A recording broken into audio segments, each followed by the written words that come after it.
నమస్తే. మనతో పాటు Jubilee hills Congress party MLA candidate Naveen Yadav గారు ఉన్నారు. ఒకసారి మాట్లాడదాం మనం. సో అన్న చెప్పండి అన్న, ఏం భరోసా కల్పిస్తున్నారు జూబ్లీ హిల్స్ ప్రజలకంటే? గతంలో మనం మాట్లాడినప్పుడు ఆల్మోస్ట్ కల్పిస్తా అని చెప్పి చెప్తారు. సో ఇప్పుడు ఏం భరోసా కల్పిస్తారు ప్రజలకు? ప్రజలకు ధైర్యం భరోసా కల్పిస్తాం. ధైర్యం కల్పిస్తాను. మ్మ్. అండ్ నెక్స్ట్ గవర్నమెంట్ పథకాలు కావచ్చు, గవర్నమెంట్ పెడుతున్నటువంటి పథకాలన్నీ కూడా అర్హులైనటువంటి వారు అందించే ప్రయత్నం చేస్తాం.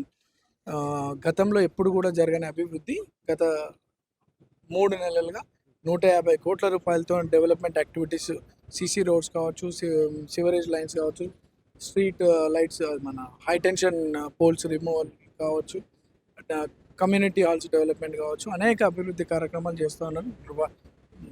నాలా వైటింగ్ కావచ్చు, అన్నీ కూడా గవర్నమెంట్ తరఫున చాలా అభివృద్ధి కార్యక్రమాలు జరిగినాయి. ప్రజలకి రేవంత్ అన్న పరిపాలన పైన నమ్మకం కలిగింది. కాంగ్రెస్ పార్టీ మీద నమ్మకం పెరుగుతోంది.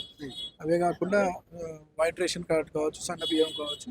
నేను పాదయాత్ర వెళ్ళినప్పుడు సన్న బియ్యం విషయంలో చాలా హ్యాపీగా ఉన్నారు ప్రజలంతా. సో ఇవన్నీ అభివృద్ధి కార్యక్రమాల మీద రేవంత్ అన్న పరిపాలన మీద నమ్మకం పెరుగుతుంది.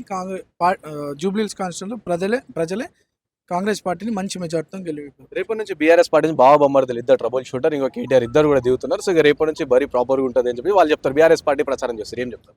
ఈడ కనిపిస్తారా ఇంతమంది? వీళ్ళంతా ట్రబుల్ షూటర్లు. ఈడ లోకల్, ఈడ గల్లీకి ఉంటారు మా వాళ్ళంతా.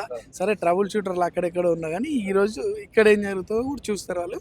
ప్రజల్లో వచ్చేసింది అది. ఇక్కడ యువ సోదరులందరూ కూడా ఉత్సాహంగా ఉన్నారు. మా స్థానికుడికి అవకాశం కల్పించారని. సో అందరూ కూడా కష్టపడి కాంగ్రెస్ పార్టీని మంచి మెజార్టీతో గెలిపిస్తారు.